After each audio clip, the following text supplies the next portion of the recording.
Growing outrage tonight as the White House press corps ignores a report in which one of the president's top staffers seems to admit the Obama White House deceived the American people on one of the president's proudest accomplishments. Ben Rhodes, a deputy national security advisor who helped co-write all of the president's foreign policy speeches, told the New York Times Magazine that the narrative sold to the American public on the heavily debated Iran nuclear deal was done so with the help of so-called experts who simply echoed White House talking points. What's more, less than 24 hours after the article was published, President Obama was posed these questions from the D.C. press corps. Take a listen. Mr. President, what's your reaction to Donald Trump becoming the presumptive nominee of the Republican Party this week?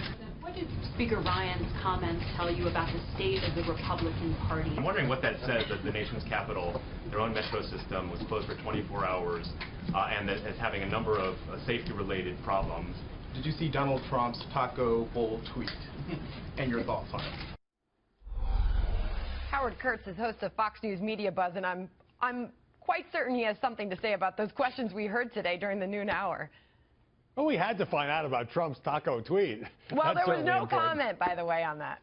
Yes, and reporters did ask Josh Earnest about it afterwards. The story's starting to get some traction today as journalists go through the 10,000-word piece, which has only been posted online so far. But what's really irritating about this incredibly puffy profile of Ben Rhodes is how smug he sounds in bragging about bamboozling the press.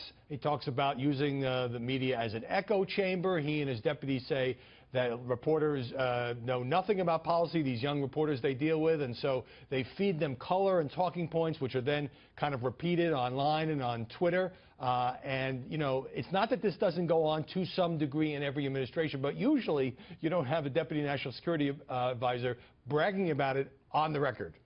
I mean, you say how smug he was, and that in a way he was taking a victory lap in all this. But at the same time, Howie, you're saying that he's on target with some of his points here.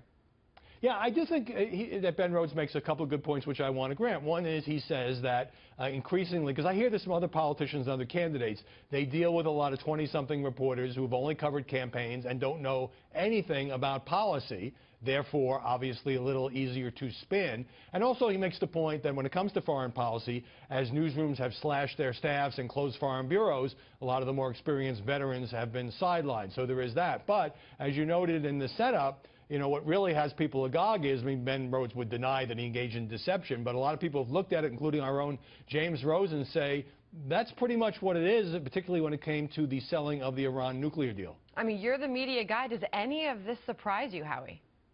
I can't say that I'm shocked because I've covered this in one administration after another, going back to JFK, you know, leaking the good stuff to Ben Bradley. I wrote a book about the Clinton White House called Spin Cycle because they used all the available tools in that pre-digital, pre-Twitter age. And certainly the Bush White House had an orchestrated press campaign to sell the Iraq war. They just didn't boast about how it turned out. But when you have in this detailed piece the acknowledgement, or at least the reporting, that Ben Rhodes and his team set out to fudge the narrative of how the Iran nuclear negotiations started, claiming that it was when a bunch of moderates were elected in Iran, when actually the negotiations, although denied at the time, had started much earlier.